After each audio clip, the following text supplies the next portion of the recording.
여러분들과 함께 천국은 밭에 감추인 보화라는 말씀의 제목으로 함께 은혜의 말씀을 나누고자 합니다. 한 리서치 기관에서 프랑스, 영국, 미국 그리고 우리나라 이 중산층들이 추구하는 삶의 가치를 조사했습니다. 프랑스는 외국어를 하나 정도는 할 수 있어야 했고요, 직접 즐기는 스포츠가 있어야 했고, 또 다룰 줄 아는 악기가 하나 정도는 있어야 되고요, 또 남들과는 다른 맛을 낼 수 있는 요리를 만들 수 있어야 했고요, 약자를 도우며 봉사활동을 꾸준히 해야 되는 것, 이것이 가치였습니다. 영국은 페어플레이를 할 것, 그리고 자신의 주장과 신념을 가질 것, 그리고 독선적으로 행동하지 말 것, 약자를 두둔하고 강자에 대응할 것, 불의, 불평, 불법에 의하여 그런 것들을 의연하게 대처할 것, 이렇게 되어져 있고요. 또 미국은요, 자신의 주장이 떳떳하고 사회적인 약자를 또 도와주고 부정과 불법에 저항하고 또 그 외에 테이블 위에 정기적으로 받아보는 비평지가 놓였을 것, 이것이 어떤 중산층의 삶의 가치였습니다. 우리나라는요, 부채 없는 아파트 30평, 월 급여 500만 원 이상, 자동차는 2000cc 이상 보유해야 되고요, 예금액 잔고가 1억 원 이상 보유가 되어 있어야 하고요, 해외여행을 1년에 한 번 이상은 다녀야 될 것이라는 것이 중산층의 가치였습니다. 멋을 알고 또 신념을 지키고 불법에 저항하는 모습과 달리 금전적인 잣대로 우리 인생의 가치를 매기는 우리의 모습을 다시 한번 생각해 보게 만드는 내용이었습니다. 저는 이 시간 여러분들에게 한번 여쭤보고 싶습니다. 여러분들은 여러분 인생의 가치를 어디에 두고 계시나요? 이 질문이 오늘 말씀을 전하는 가운데, 아니 여러분 인생을 사시면서 이 질문에 대한 답을 찾으실 수 있기를 바라겠습니다. 오늘 말씀의 배경은 예수님이 공생애를 시작한 지 대략 1년 반에서 2년 사이에 주신 그 비유의 교훈들을 모아서 수록한 것입니다. 이 비유의 핵심적인 의도는 예수 그리스도를 믿고 회개하는 자들에게 주어지는 천국을 의미하고 있습니다.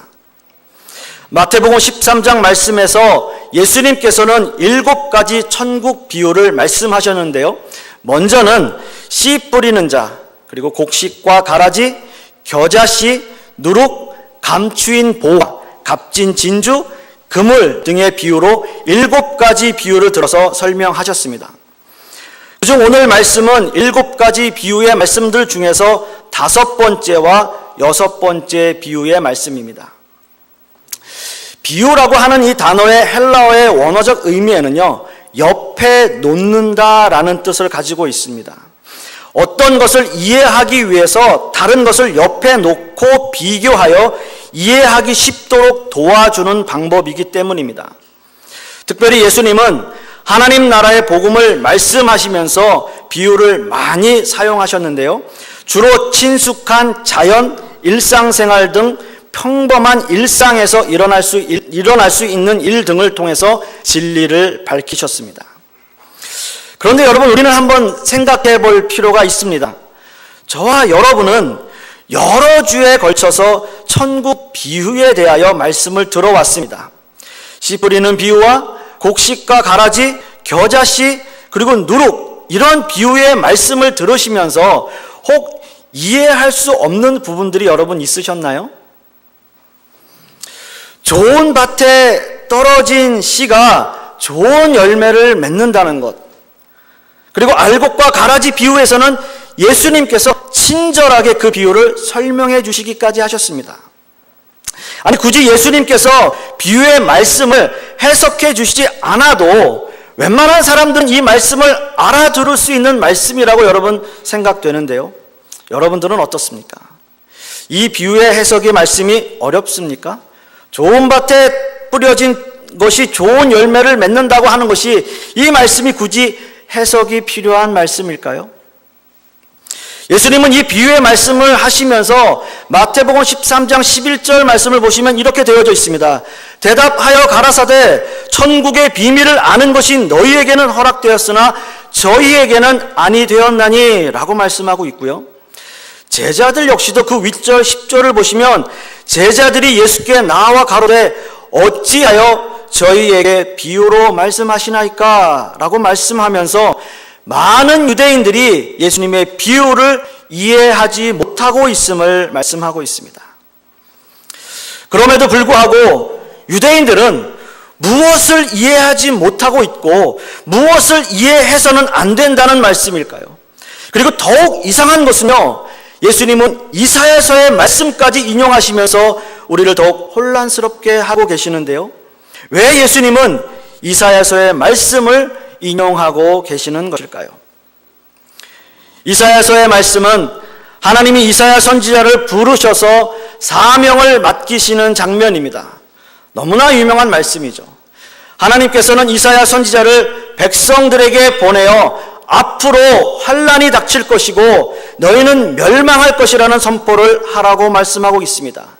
그리고 분명히 백성들이 그 선포를 못 알아들을 것이고 알 수도 없을 것이다 라고 하는 말씀을 하십니다. 여러분, 실제로 이스라엘 백성들은 아수르에게 멸망을 당하게 되고요, 또 바벨론의 멸망을 당해서 백성들이 포로로 잡혀가는 엄청난 시련을 겪습니다. 그렇다면 예수님께서 천국의 비유를 드시면서 이사야서의 말씀을 인용하신 그 의도는 과연 무엇일까요? 여러분, 그렇습니다. 자신을 배척하고 있는 유대인들이나 서기관들, 바리새인들, 그들이 이사야서에서 말씀하고 있는 이스라엘 민족들처럼 아무리 멸망이 선포되어지고 회개를 촉구해도 그들이 그 말씀을 믿지 않았던 것처럼 너희들도 지금 선포되는 이 천국 복음을 알아듣지 못할 것이고 알 수도 없다는 말씀입니다. 그래서 예수님께서는 13절 말씀에 이렇게 말씀하십니다. 그러므로 내가 그들에게 비유로 말하는 것은 그들이 보아도 보지 못하며 들어도 듣지 못하며 깨닫지 못함이니라 라고 말씀하고 있습니다. 그들이 보아도 보지 못하고요, 들어도 듣지 못하고 있는 그 이유는, 그들이 깨닫지 못하는 이유는 한 가지 더 있습니다. 그것은요, 하나님 나라의 비유의 핵심적인 요소 중 하나는 바로 천국의 비유는 종말과 심판을 선포하는 메시지를 담고 있기 때문입니다. 그렇습니다, 여러분. 하나님 나라의 선포가 믿는 자들에게는 축복이고 은혜이지만 당연히 믿지 않는 자들에게는 저주이고 멸망일 수밖에 없는 것 아니겠습니까? 여기서 중요한 것은 바로 이스라엘 민족들의 마음가짐입니다. 이스라엘 민족은 이사야의 말씀 선포에도 나라의 멸망이 자신들의 일이 아니라고 생각했습니다. 그리고 오늘 예수님의 천국 선포 역시 자신들하고는 상관없는 일이라고 생각하고 있는 것입니다. 왜냐하면요, 자신들은 이미 하나님의 백성들이고 하나님께 선택받은 선민이기 때문에 당연히 자신들은 다 천국에 들어간다고 생각했던 것이죠. 그래서 예수님의 천국 비유가 자신들과는 상관없는 이방인들이나 죄인들에게 선포되는 말씀이다라고 인식하고 있는 것입니다. 여러분, 이런 상황보다 더 비참한 것은 없지 않습니까? 물론 착각은 자유입니다.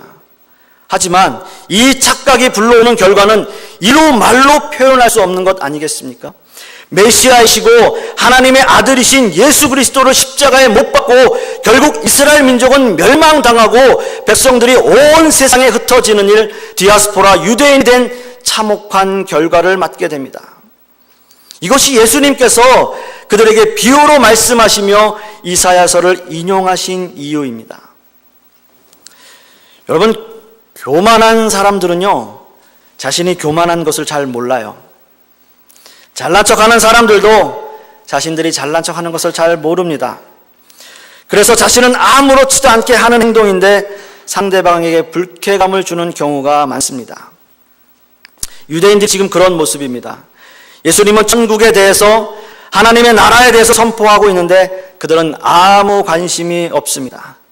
들으려 하고 있지 않습니다. 왜요? 나는 이미 천국 백성이고 하나님 나라의 백성이라고 그들은 착각하고 있기 때문 아니겠습니까?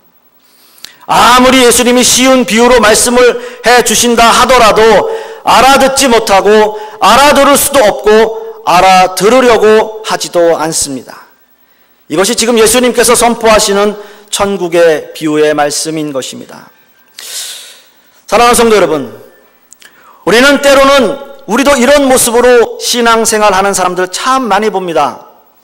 이 말씀은 나와 상관없는 말씀이다 라고 생각하는 성도님들, 이 말씀은 나와 상관없는 말씀이고 이 말씀은 내 남편이 들으면 딱 좋은 말씀인데, 또 이 말씀은 내 아내가 들으면 정말 딱인데 라고 생각하는 분들 많이 있죠.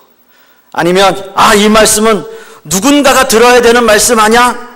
라고 생각하시는 분들, 저는 감히 말씀드립니다. 죄송하지만 말씀은 그 말씀을 받아들이고 그 말씀을 듣고 실천하는 사람의 것입니다. 누구의 말씀이 아니고 나에게 선포되어지는 말씀이라고 하는 뜻입니다. 여러분, 그 말씀이 나에게 선포되어지는 말씀이고 나에게 주어지는 말씀임을 믿으시기 바라겠습니다. 그래서 그 말씀대로 실천하는 저와 여러분이 되시길 간절히 소원합니다. 이스라엘 민족의 교만함은 그 말씀을 내 말씀으로 인식하지 않고 그 말씀을 들으려 하지 않았기 때문입니다. 지금 이 시대에도 예수님의 비유의 말씀처럼 하나님 나라의 복음, 천국의 복음의 씨앗이 세상에 뿌려지고 있습니다. 사랑하는 성도 여러분, 말씀은 세상에 뿌려지고 있습니다. 그런데 이 시대만큼 끊임없이 복음이 뿌려지는 시대가 없을 것입니다. 인터넷을 통해서요, 또 스마트폰을 통해서요, 복음 방송을 통해서 수없이 많은 매체를 통해서 하나님의 말씀이 뿌려지고 있는데 왜 세상은 변해가지 않고 더 악해져 가고 더 완악해져 가는 것인가요? 마치 예수님 당시의 유대인들처럼 그 말씀이 내 말씀이라고 받아들여지지 않고 그 말씀이 나와 상관없는 말씀이라고 외면하고 있기 때문 아니겠습니까? 한때 인구의 25% 이상이 기독교인이라는 통계도 있었지만요, 사실 지금은 기독교 인구가 500만이 될지 모르겠습니다. 지난 시절 부흥을 경험한 한국 기독교가 어느덧 성장을 멈추고 자기 안위와 교만함에 빠져서 이제는 더 이상 하나님의 말씀을 드리려 하지 않고 하나님의 십자가와 복음을 외면하면서 살지는 않았는지요. 예배 형식들은 너무나 파괴되어져서 이 예배가 정말 하나님이 기뻐하시는 예배인지 아니면 사람들이 즐겁기 위해서 드리는 예배인지도 알 수 없는 그런 예배의 모습을 드리고 있는지도 모르겠습니다. 그런 교회의 모습, 그러한 성도의 모습이 이제는 낯설지 않게 느껴집니다. 교회 역시도, 신자들 역시도 세상의 가치를 두고 어떻게 하면 세상적으로 복을 받을 것인가, 그런 생각만 하고 있고요. 또 강대상에서 기복신학을 외치고 신자들은 그것을 들으며 아멘 아멘 하면서 화답하는 모습 역시 끊임없이 하나님의 복음이, 천국 복음이 이 시대에 선포되어지지만 깨닫지 못하고 있는 그런 모습이 혹 우리에게 있지는 않은지요. 우리가 한번 생각해 보아야 할 때인 것 같습니다. 사랑하는 성도 여러분, 우리는 우리의 인생의 가치를 어디에 두고 살아야 합니까? 우리는 어떤 모습으로 이 세상을 살아야 합니까? 오늘 함께 읽은 본문, 우리가 이 세상을 통해서 살아가는 데 있어서 어디에 중요한 가치를 두고 살아야 하는지에 대해서 분명히 말씀하고 있습니다. 저는 서두에 여러분들에게 이런 질문을 드렸습니다. 저와 여러분, 어디에 인생의 가치를 두고 살아가고 있는지 여쭈었습니다. 여러분은 어디에 그 인생의 가치를 두고 있습니까? 오늘 말씀에서 앞에 4가지 비유는 천국이 어떻게 전파되고 어떻게 성장하는가를 보여주었다면, 오늘 말씀에서는 천국을 소유한 자의 기쁨과 태도가 어때야 하는지를 분명하게 보여주고 있습니다. 첫째로, 오늘 말씀에서 중요한 것은 천국은 그 무엇과도 비교할 수 없는 절대적 가치가 있다는 것입니다. 오늘 본문을 다시 한번 보시겠습니다. 44절 말씀 우리가 함께 읽습니다. 44절 말씀 시작. 천국은 마치 밭에 감추인 보화 같으니 사람이 이를 발견한 후 숨겨두고 기뻐하며 돌아가서 자기의 소유를 다 팔아 그 밭을 사느니라. 아멘. 이어서 46절도 한번 읽어볼까요? 46절 말씀 함께 읽겠습니다. 시작. 극히 값진 진주 하나를 발견하며 가서 자기의 소유를 다 팔아 그 진주를 사느니라. 아멘. 예수님 당시에는 재물을 어느 곳에 믿고 맡길 수 있는 기관이 없었습니다. 그래서 사람들은 그 재물을 땅에 보관하곤 하였는데요, 극히 드문 일이지만 그 땅에서 보물을 발견하게 되면 그 보물은 그 밭의 주인의 것이 되었습니다. 그런데 본문은 그 보화의 값어치가 자신의 소유를 다 팔아서 얻을 수 있는 가치라고 말씀하고 있습니다.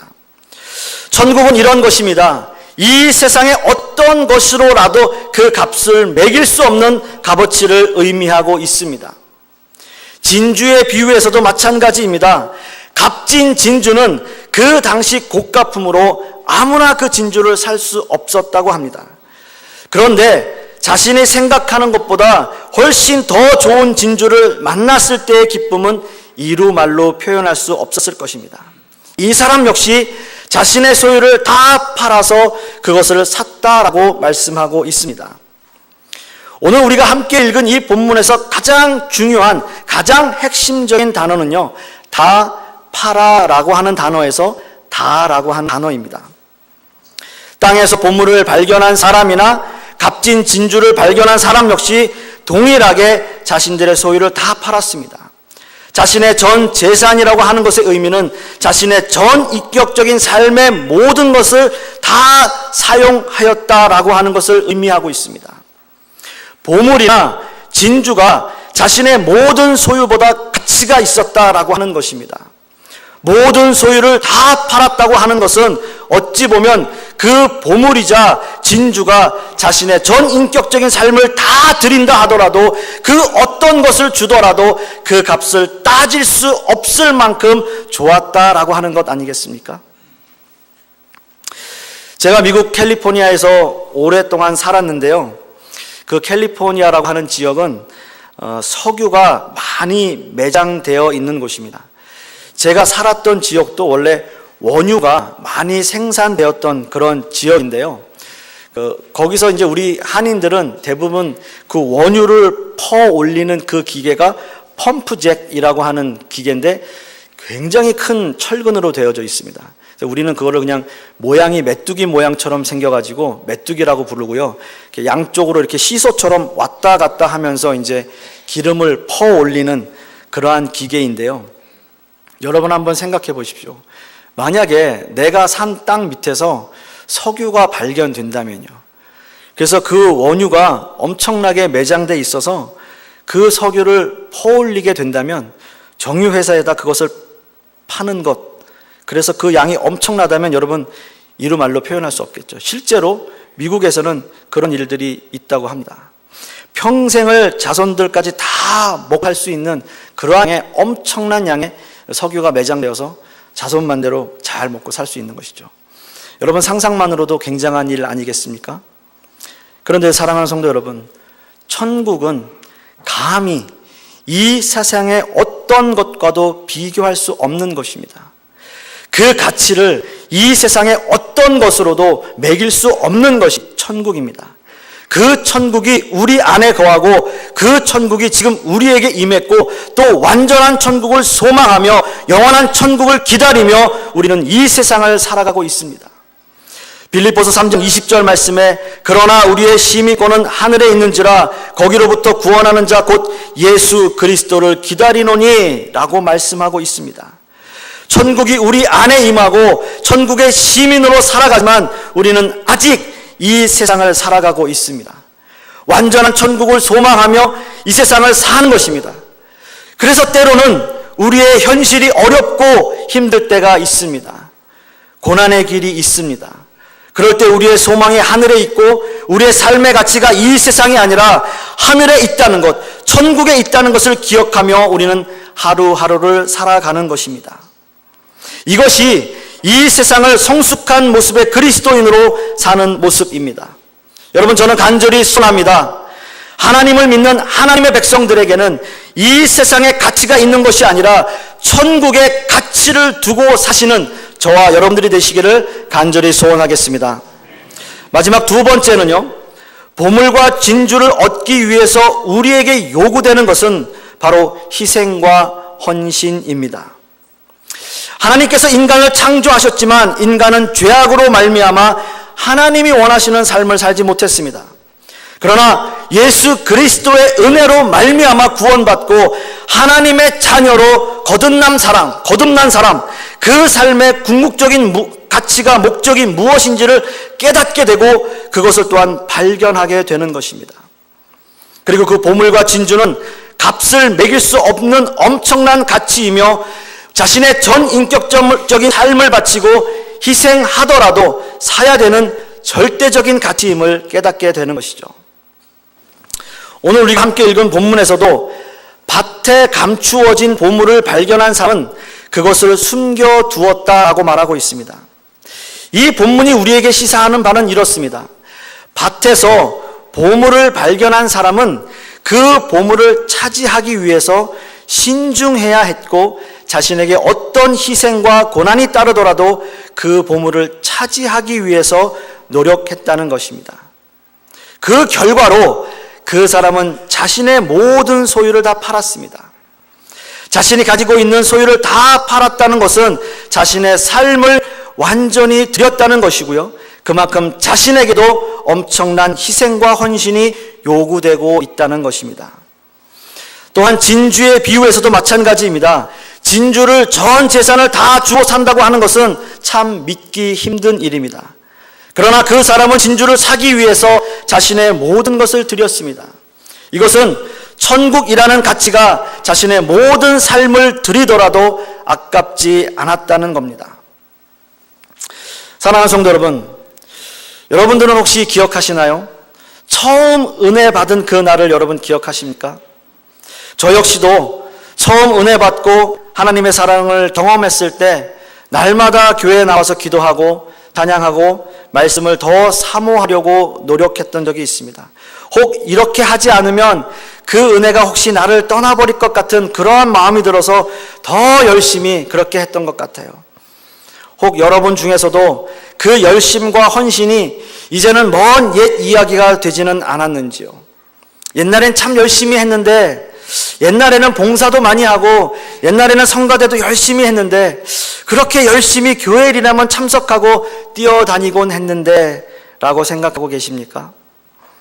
그렇다면 성도 여러분, 이제 이 말씀을 듣고 내 삶의 진정한 가치가 어디에 있는지 분명히 아셨다면 이제 여러분에게 요구되는 것은 헌신과 희생입니다. 하나님 나라는 그 가치를 알고 그 가치를 기뻐하는 자에게만 알려집니다. 이 말씀은 하나님의 나라는 발견하는 사람들, 즉 하나님 나라의 말씀을 듣고 받아들이고 제자로서의 삶을 살기로 다짐하는 사람들에게 천국이 존재하는 경험을 하기 시작한다는 것입니다. 따라서 천국 시민으로서의 삶이 나의 삶의 우선순위가 되어지고 천국을 위한 또한 이 세상에서의 삶이 희생과 헌신하는 삶을 살아간다면 우리는 이 세상을 살면서도 천국을 날마다 경험하며 살아가게 될 것입니다. 저는 간절히 소망합니다.